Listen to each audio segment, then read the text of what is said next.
So, as many of you guys may have already heard, there were some big things happening today inside of the Call of Duty community. If you don't already know what I'm talking about, you will by the time this video is over. Now, this information actually came out about an hour after I finished editing my video talking about the changes to the movement inside of Battlefield. I had just finished editing that video, and inside of that video, I talked a lot about Activision not listening to their community. But it seems like something changed today. So inside of this video, we're going to talk about that a little bit. Now, to introduce all of these changes, we're actually going to listen to one of my favorite YouTubers. This person is called Who's Immortal. We're going to watch his video talking about this. Also, some other YouTubers to know about, Ink Slasher. He is a really good YouTuber as well. Make sure that you are subscribed to their channels because they put out a lot of really good content. But real quickly, let's watch Who's Immortal's video talking about these new changes to Call of Duty, and then I'll sort of come behind it and give you my final thoughts. Ladies and gentlemen, hey, hi, how you doing? Welcome back to the channel. Thank you so much for stopping by. I can't believe the tweet that just came across my timeline. Ladies and gentlemen, we won. We won. Call of Duty actually has listened to feedback. Okay, now just to be fair, there are a lot of people out there saying we won, but the community feedback on this is actually only part of the story, and we'll kind of talk about that here in just a moment. I know it sounds crazy, but it's real. They just posted this Call of Duty community update for August 2025. And in this, they detail some pretty major things regarding the state of Call of Duty. It's been a pretty crazy week, obviously, for Black Ops 7 and everything. There's been a very loud negative response to the game so far. Yep. Call of Duty's already addressed the feedback, which is crazy. I do partially believe some of this is following up the fact that Battlefield 6 was very quick to address a lot of complaints with what was going on there, and very So that was kind of the point I was going to make. I mean, even though obviously the community feedback was a big part of this, I honestly only believe that the community feedback was about 20% of what actually resulted today. A big reason why this is doing so well is because Battlefield 6 is doing so well. There's actually some competition now for Call of Duty, which hasn't been there before. And I truly believe that the reason that you're seeing these changes, the reason that they are listening now, has a lot to do with what is going on with Battlefield 6 and a lot less to do with the community feedback. But again, we'll get into that at the end of the video. quick to be transparent with stuff. This seems to be sort of showing, hey, we have to do that too now, but this is big. So we've got our community update here. They say, first of all, thank you. Call of Duty has always been fueled by the community. Every match, every clip, every bit of... I'm sure they do listen to their community, but from what we've seen in the past, what the community says does not always necessarily equate to changes in the game.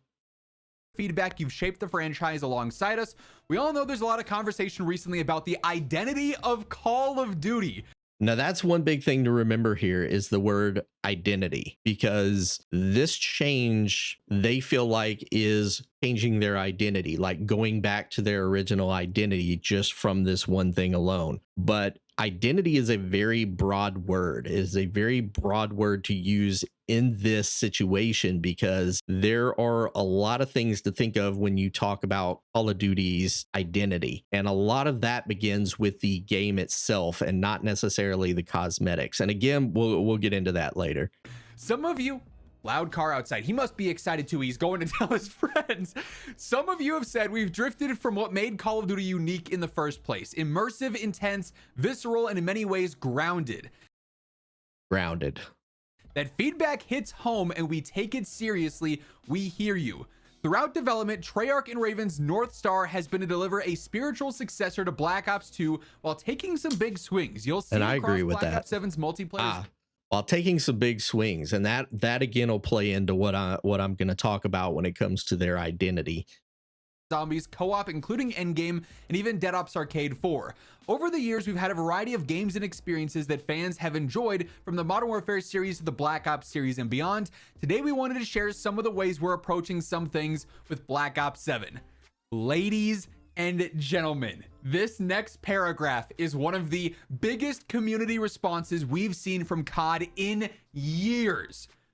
Now, again, just as I said before, Yes, some of this had to do with the community and the outrage and everybody taking to social media, but you have to put most of this on Battlefield. I honestly believe that the reason that all of this is happening is because, first of all, Battlefield is listening to their community. They're getting great feedback for doing so. And competition is good for video games. You have to have that competition, or else otherwise things get stale and companies just sort of sit on their hands. They become, as Call of Duty put it, too big to fail. So without that competition, it's hard for them to see where their faults are. To me, the biggest thing here is not necessarily the community feedback, but the fact that Battlefield 6 did so well that Call of Duty did not have any choice in this matter.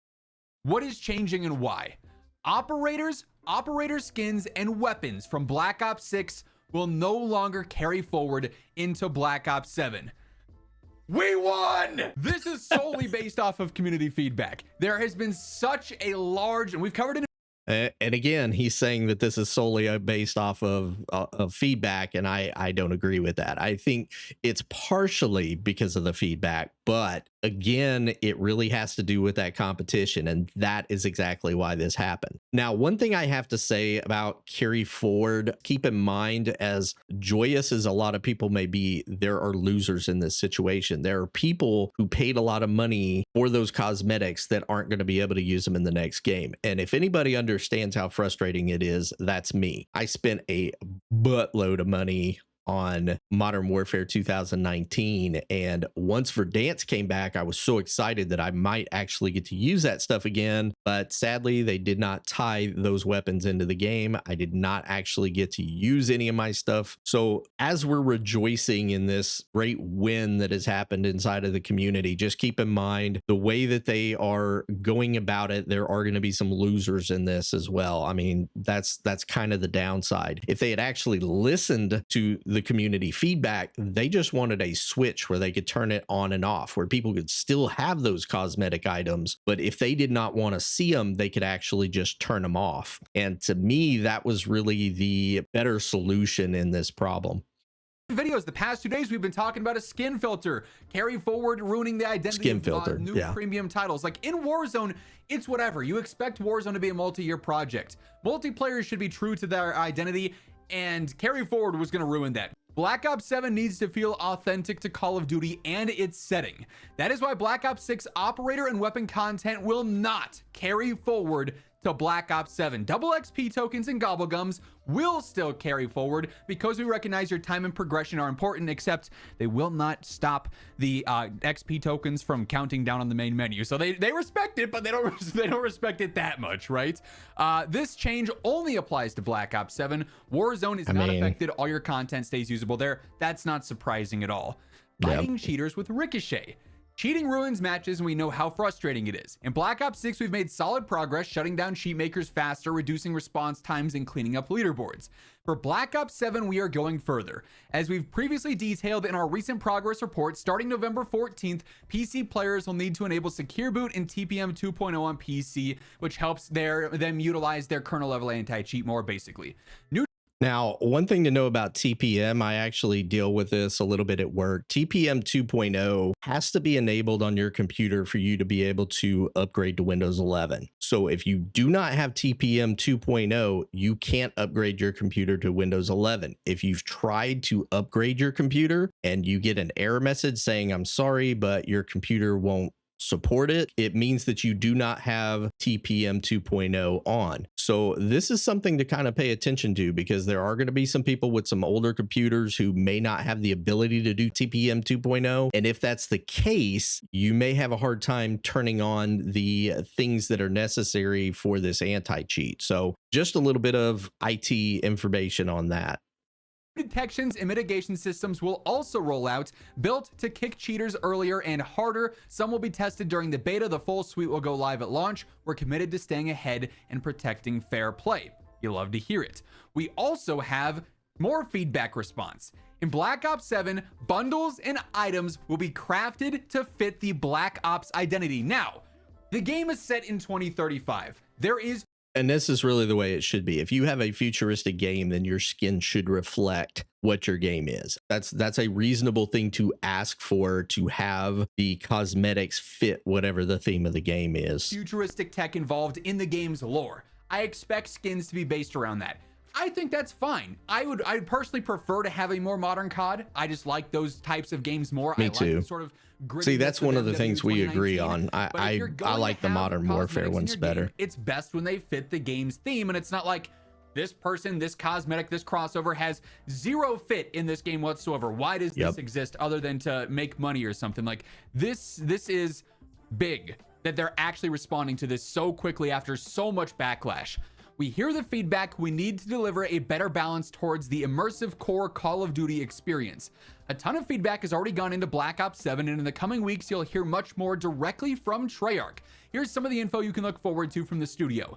In multiplayer, we're going to get new details on maps, weapons, and systems, refined movement updates, and So that one's interesting to me, refined movement updates. And the reason is because when you talk about the identity of Call of Duty, a lot of the problems that Call of Duty has had is based around movement. When you look at things like the redeploy balloons and things like that, and the Omni movement that just screwed up Warzone, a lot of people did not like a lot of that movement stuff. And to me, that was them drifting away from what the identity of Call of Duty is. You have games like Battlefield and Call of Duty, which are more boots on the ground games. Call of Duty is more centered towards its multiplayer, while Battlefield is more centered on the large scale maps and things like that. It's the same way with CS and Valorant. You know, both of the games are very similar, but CS stays in this lane with this very realistic military style shooter, while Valorant goes more into this sort of futuristic, kind of very bright and colorful game. Even though they're very similar, they both have very separate lanes. And it's just like Halo. I mean, obviously Halo is more of a futuristic game.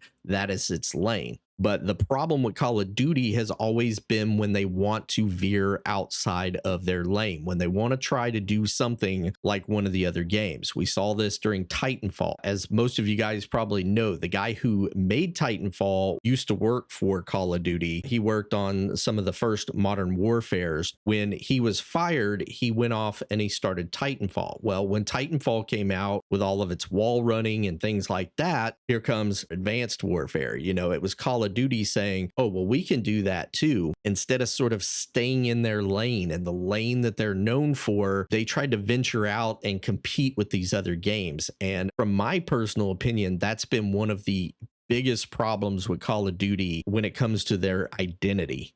we also have and more information. Progression for the first time, earn it across all modes. We know about that. Classic Prestige returns with new weapon prestige. Weekly challenge system starts in season 1. More ways to earn camos and rewards. Expanded gameplay content. So we have some cool reveals coming up here, presumably before COD Next, because they also detail, yes, this will be starting on the 30th. We already knew that, of course. Okay. So this is huge, huge news. There has been, as I alluded to, such a large response to Black Ops 7 so far. A lot of it negative, saying carry forward is going to ruin the game in season 1. When you have Beavis and Butthead and the Ninja Turtles and everything else jumping into Black Ops 7 content, it completely shatters the identity of Call of Duty there. And so I'm going to stop this video right here. So again, I agree with about 90% of that video. There's a lot of things in that video that I agree with, but obviously there's one big point that we do not agree on. And that's the identity part of this. And then, of course, the part where this is all community driven. Again, I do think that the community had some to do with it. Obviously, when you see that your players are unhappy, especially in the numbers that it has been since that reveal trailer has come out, it's obvious that you have to make some kind of changes. But in the end, I honestly believe if Battlefield 6 had not done as well as it had during its beta, they would probably be doing the same thing that they always do. We can't be sort of short-sighted with this. We've had players for a long time that have complained about things like SBMM. I mean, SBMM argument has been going on for a very long time and nothing has been done about it. And when you look at things like that, things that the community has been very disgruntled about for a very long time, nothing has been done about it until now. So what has changed? Obviously, with Battlefield 6 being the big success that it was. Now Activision has competition. They've got to do something about it. Now they're listening to their community all of a sudden. So I'm kind of, I'd say 80-20. I'd say that about 20% of it is actual community. The other 80% of it really goes back to a game that is giving them competition. The other thing, obviously the identity thing again, I still strongly disagree that skins are the only thing that has sort of veered off from Call of Duty. We saw this with Infinite Warfare. Obviously, the movement has been a very big problem. It was a problem in Warzone, and it is another one of those big talking points that the community has been talking about with this new game. However, the game's already been created. Obviously, they can't just scrap it and go and build all new maps and stuff. There's not enough time to do that. I do understand that. That means we're going to get a game that has all the jetpacks and things like that in it. As a developer, there's not a lot they can do at this point, but if they truly want to find their identity again, they've got to get all of this flying around in the air and all this omni movement and stuff. They've really got to get rid of all of that from their game if they want to find their true identity again. So again, this is very big news. This is still a very big win for Call of Duty fans. I'm super excited that they've actually listened for once and they're doing something. So hopefully this is going to be a big change, and we'll continue to see these types of changes happen over the next couple years when it comes to Call of Duty releases.